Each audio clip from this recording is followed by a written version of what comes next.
Hello everyone, my name is Maria Mendoza, and today we're going to go over the material for your first quiz. This is the Cell Culture Basics Handbook, and it's provided to us by GIBCO. What is cell culture?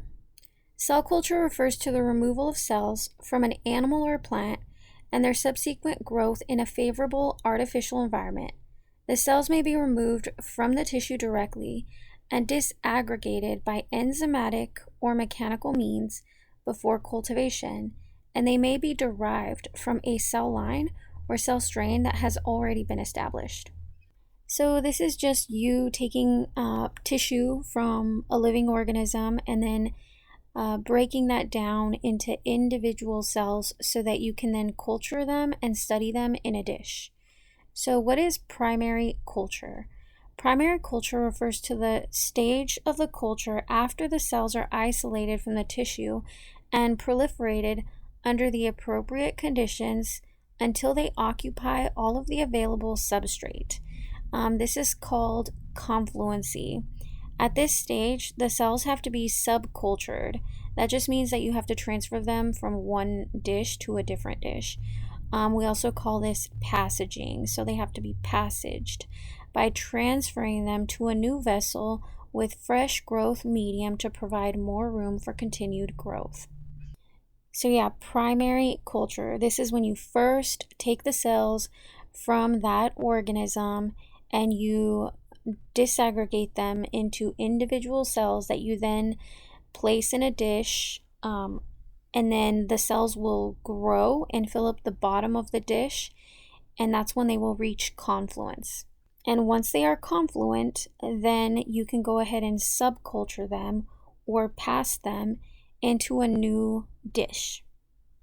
A cell line. After the first subculture or the first passage, the primary culture becomes known as a cell line. Cell lines derived from primary cultures have a limited lifespan. They are finite. And as they are passaged, cells with the highest growth capacity predominate, resulting in a degree of genotypic and phenotypic uniformity in the population. Cell strain. If a subpopulation of a cell line is positively selected from the culture by cloning or some other method, this cell line becomes a cell strain. A cell strain often acquires additional genetic changes subsequent to the initiation of the parent line. So then we have a finite versus a continuous cell line. Normal cells usually divide only a limited number of times before losing their ability to proliferate. So proliferate just means that they can divide. It's the same thing, which is a genetically determined event known as senescence. So they're basically saying that every cell can divide a certain number of times and then they die.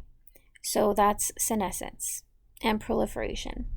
So these cell lines are known as finite. So some cell lines can only divide like 10 times, and then that's it. You can't use them for experiments anymore. And some cell lines can divide 20 times. Some cell lines can only divide 5 times. Either way, they're known as finite cell lines. So, however, some cell lines become immortal through a process called transformation, which can occur spontaneously or it can be chemically or virally induced. When a finite cell line undergoes transformation and acquires the ability to divide indefinitely, it becomes a continuous cell line. So that is where you have finite versus continuous cell lines. The finite ones can only divide a certain number of times, and then you have senescence. And then the continuous cell lines can divide over and over and over 100, 200, 300 times. They just keep going.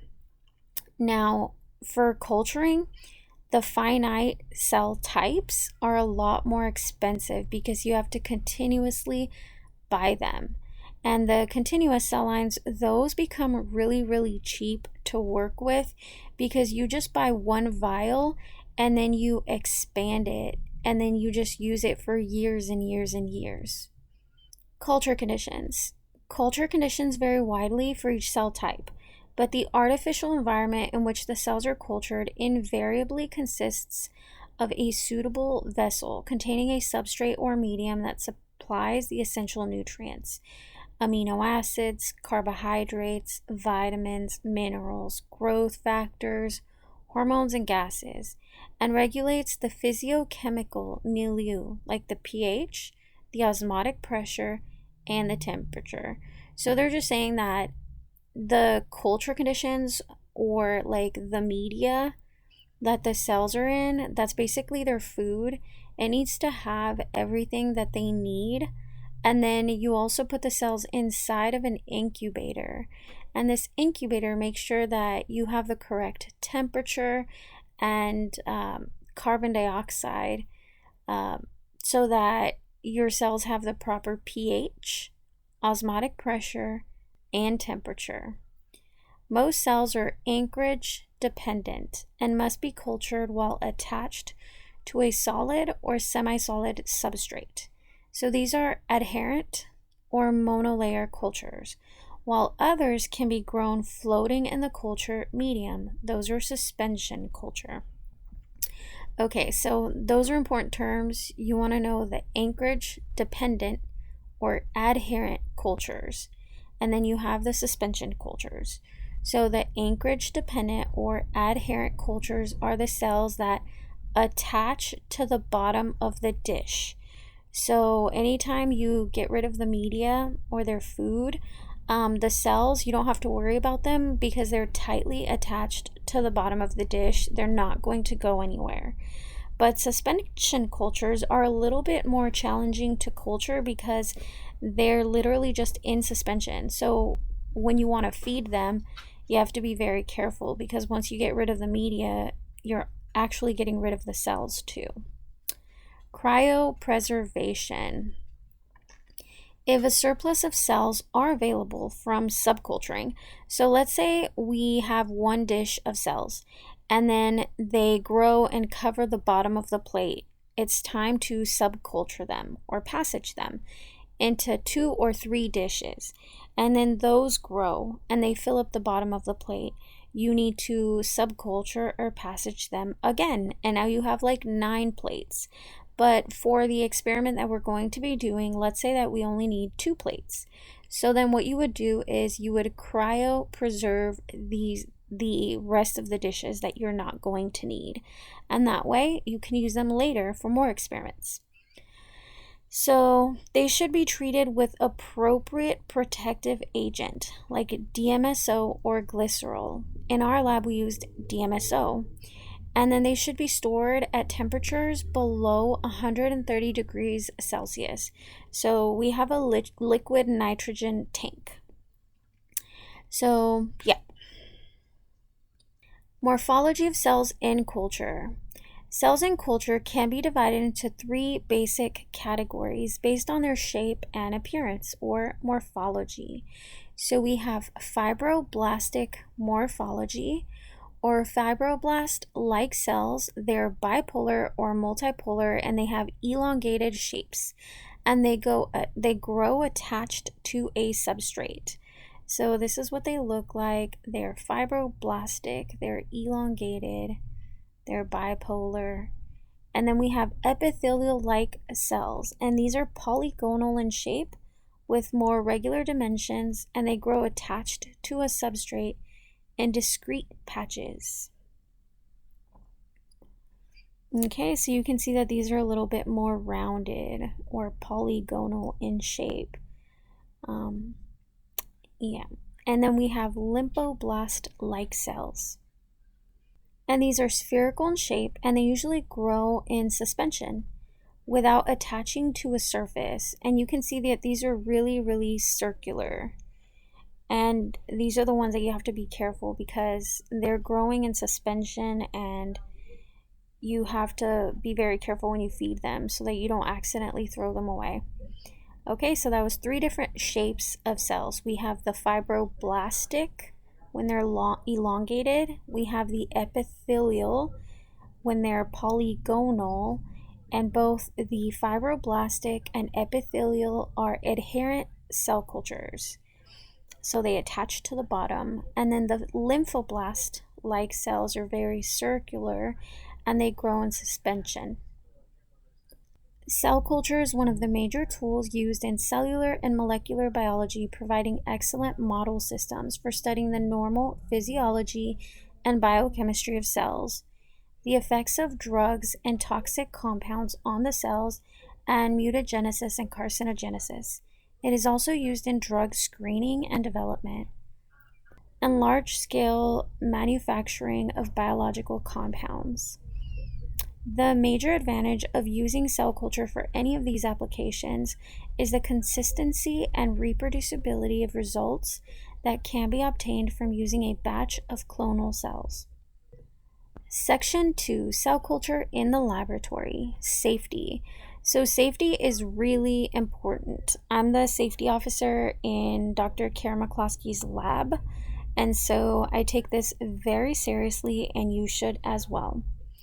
In addition to the safety risks common to most everyday workplaces, such as electrical and fire hazards, a cell culture laboratory has a number of specific hazards associated with handling and manipulating human or animal cells and tissues, as well as toxic, corrosive, or mutagenic solvents and reagents.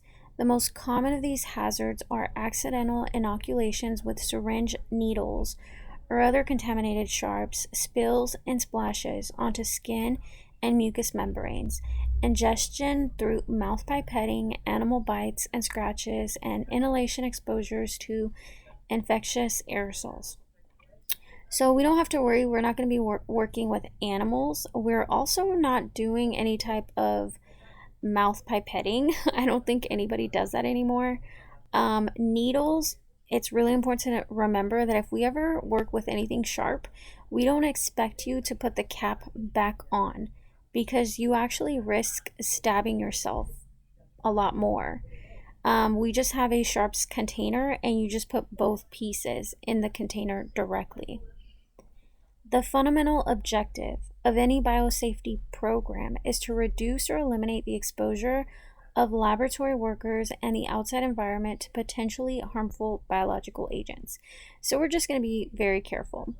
We have different biosafety levels.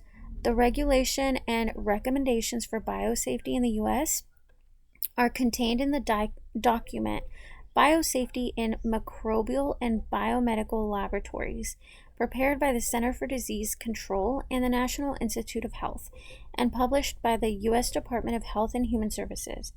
The document defines 4 ascending levels of containment, referred to as biosafety levels 1 through 4. Whoops. Okay, sorry. Biosafety Level 1 or BSL 1. This is a basic level of protection common to most research and clinical laboratories and is appropriate for agents that are not known to cause disease in normal healthy humans. Biosafety Level 2, that's BSL 2. This is appropriate for moderate risk agents known to cause human disease of varying severity by ingestion or through percutaneous or mucous membrane exposure. Most cell culture labs should be at least BSL 2, but the exact requirements depends upon the cell line used and the type of work conducted. The cells that we're going to be using are BSL 2. BSL 3 or Biosafety Level 3 is appropriate for indigenous or exotic agents with a known potential for aerosol transmission and for agents that may cause serious and potentially lethal infections. And BSL 4 is appropriate for exotic agents that pose a high individual risk of life-threatening disease by infectious aerosols and for which no treatment is available. These agents are restricted to high containment laboratories. I don't even think we have a BSL 4 laboratory on campus. I think we were making a BSL 3 a few years ago, but yeah. So to review, BSL 1 is for agents that are not known to cause disease in normal and healthy humans. BSL-2 is a moderate risk, and this is when you use things that are known to cause human disease. And this is via ingestion, percutaneous, or mucous membrane exposure. Now, BSL-3 is where you have the potential for aerosol transmission, and these agents that you're using might be lethal, so you could die. That's BSL-3. And then BSL-4, this is the highest level of risk. It's very life-threatening, and they can be infectious aerosols where there's no treatment available. So when COVID first came out, it was really life-threatening, and it was aerosol and aerosolized, and there was no treatment available. So I guess when it first came out, it was probably classified as a BSL-4. SDS. This is the safety data sheet. So for any chemical that we use, we should get comfortable with the safety data sheet for that chemical. This is a form that contains the information regarding the properties of a particular substance, including physical data such as the melting point, the boiling point, and the flash point, as well as information on its toxicity, reactivity, health effects, storage, disposal, recommended protective equipment, and handling spills. Then we have safety equipment. Safety equipment in a cell culture laboratory includes primary barriers such as biosafety cabinets, enclosed containers, and other engineering controls designed to remove or minimize exposure to hazardous material, as well as, so primary barriers. This is the stuff that has been engineered, like the cabinets that we're going to be using. They circulate air to make sure that we aren't exposed to anything.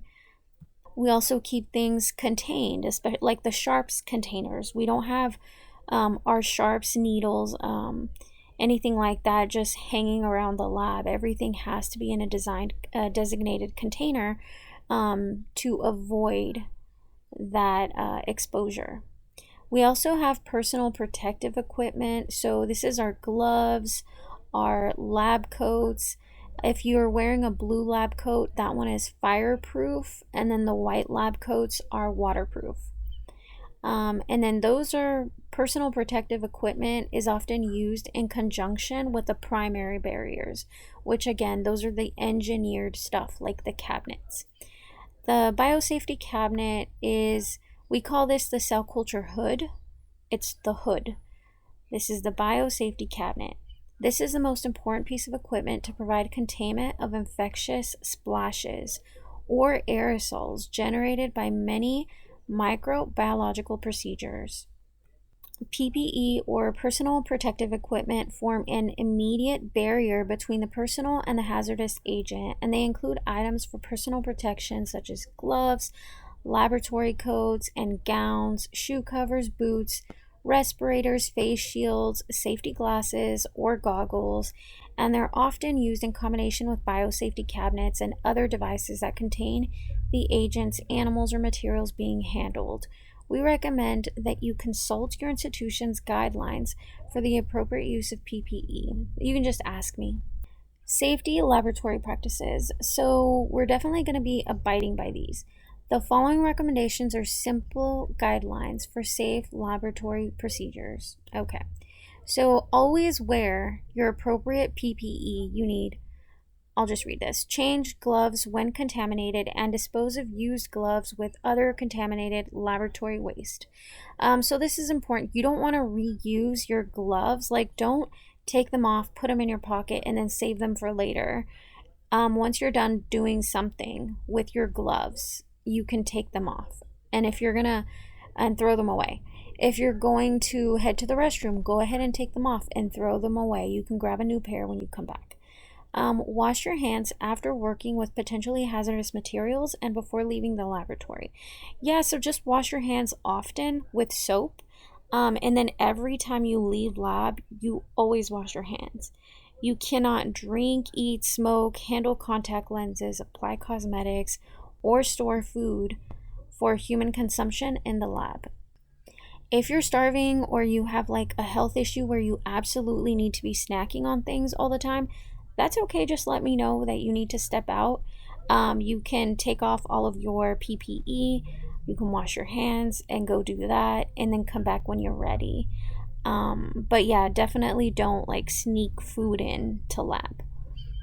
Follow the institutional policies regarding safe handling of sharps, needles, scalpels, pipettes, and broken glassware. Like I said, you don't have to worry if something like gets broken or anything like that.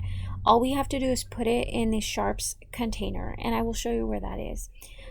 So we take care to minimize the creation of aerosols and splashes. So what I like to do is just work slowly in the hood. Don't feel rushed. It doesn't matter. Just breathe and work slowly. And this is like gonna help you to not have accidents. Decontaminate all your work surfaces before and after your experiments, and immediately after any spill or splash of potentially infectious material with an appropriate disinfectant. So we use 70% ethanol, and we basically just spray it everywhere. Give it about a minute to decontaminate, and then we go ahead and wipe it clean. And that's it. It's really easy. Decontaminate all cell cultures, stocks, and other potentially infectious material before disposal. So we can use 10% bleach. You just bleach your cells for about 20 minutes, and then you can go ahead and toss it. Report any incidents that may result in exposure to infectious materials to appropriate personnel. Yeah, so if you spill anything or anything happens, you are not in trouble. Nobody is in trouble. Accidents do happen, and it's perfectly okay. All you have to do is freeze and let me know what happened, and I will take care of it. And then we can move forward. It's that easy. Cell culture equipment. The specific requirements of a cell culture laboratory depend mainly on the type of research conducted. For example, the needs of mammalian cell culture laboratories specializing in cancer research is quite different from that of an insect cell culture laboratory that focuses on protein expression. However, all cell culture laboratories have the common requirement of being free from pathogenic microorganisms and shares some of the same basic equipment that is essential for culturing cells. This section lists the equipment and supplies common to most cell culture laboratories, as well as beneficial equipment that allows the work to be performed more efficiently or accurately, or permits a wider range of assays and analysis. Okay, so basic equipment. We need a cell culture hood or a laminar. So this is what a laminar hood looks like, and normally the air circulates. It gets sucked in right here so that you avoid anything coming out or anything going in, because we also want to protect the cells from bacteria. We also have incubators. We have a humid CO2 incubator that's recommended. This is sort of what like an incubator looks like. It keeps the temperature, the humidity, and the carbon dioxide to where it is optimal for the cells so that they're nice and happy. You open the door, and then this is where you put all of your plates of cells so that they can grow until you're ready for experiments. We also have a water bath and a centrifuge. Here's a water bath. You can also use a bead bath, but basically you just put in the temperature that you want, and then you open this up and you can put your vials of like media, which is the food, for the cells to for it to warm up so that it's not really cold when you give it to your cells. So this is a centrifuge, and you put your little vials of cells or whatever it is you're spinning down in here, and you have to make sure that it's very balanced, because if not, it can definitely be very dangerous. So I don't want anyone using the centrifuge without me. I want to make sure everything is balanced before we turn it on. So then we just have a refrigerator. You have to know that the refrigerator is 4 degrees Celsius. 4 degrees Celsius, the refrigerator, and you have to know the temperature, because sometimes certain reagents, you're supposed to store them at 4 degrees. And then the freezer is minus 20 degrees Celsius. So there's some reagents that you have to store at minus 20. And it is so important that we pay attention to this, or else we can ruin really expensive reagents. So the refrigerator is 4 degrees and the freezer is minus 20. Then we have a cell counter, and this is a countess.